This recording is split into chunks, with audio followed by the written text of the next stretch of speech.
Now for a repeat performance from the Rider Tickathon. Bob Hoover reminiscing about the old Rider rookie section.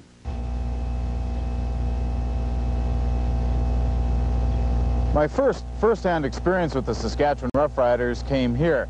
This is where the old Rider rookie section was.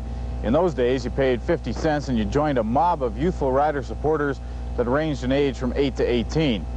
And when I look back on those days, a flood of memories return. For instance, one of the rituals I remember in the Rider rookie section came during the singing of the national anthem. Everybody would grab a packet of mustard and open it at one end, being very careful not to spill any of it out. The trick was to get the mustard packet down on the seat in front of you without the person sitting there noticing. When the anthem was over, inevitably dozens of kids would sit down without checking, and Mom would have an extra pair of jeans in the wash. 3/4 of the way through the anthem, you could sneak a peek behind everyone down the row and see the little mustard packets lined up like little soldiers. I don't know how many hot dogs they sold in the Rider rookie section in those days, but we must have set a North American record for mustard packet consumption.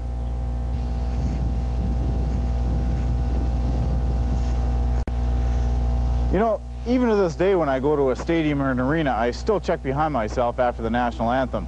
I guess old habits are hard to break. There were two eras to the Rider rookie section as I remember it. The first one came when there was a waist-high fence that ran around the entire end zone.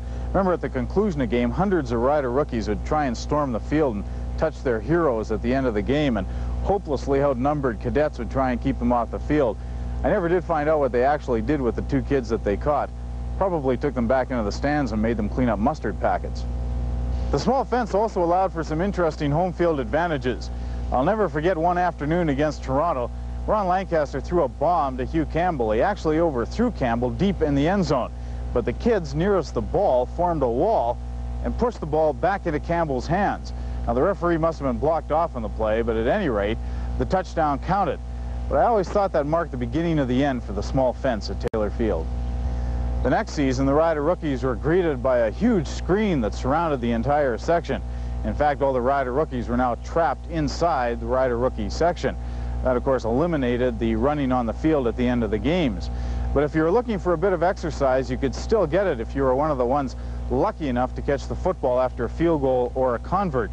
Of course, the policeman assigned to our section would also get his exercise chasing you and the football. There was one other memorable thing about the Rider rookie section in those days, and that's this, the washroom facility. There was exactly one of them to serve almost 1,000 kids in those days. I can tell you some rather bizarre subculture legends have grown up around that washroom, but that's another story. After several years of sitting in the Rider rookie section, I got the biggest thrill of my, up to that point, uneventful life. My father and uncle were taking me with them to watch a Rider game. I felt I had become a man. I would be watching the Riders from someplace other than that north end zone. So where do we watch the big game from? Here, in the south end zone. So much for the benefits of manhood. Actually, there were some subtle differences between the end zones. For example, here in the south, you didn't have to check your seat after the national anthem. And there was more than one washroom. Luxury. You know, despite those perks, and they were considerable, I still think the most fun that I ever had at Rider football games came in that old Rider rookie section, a place where the inmates truly ran the asylum.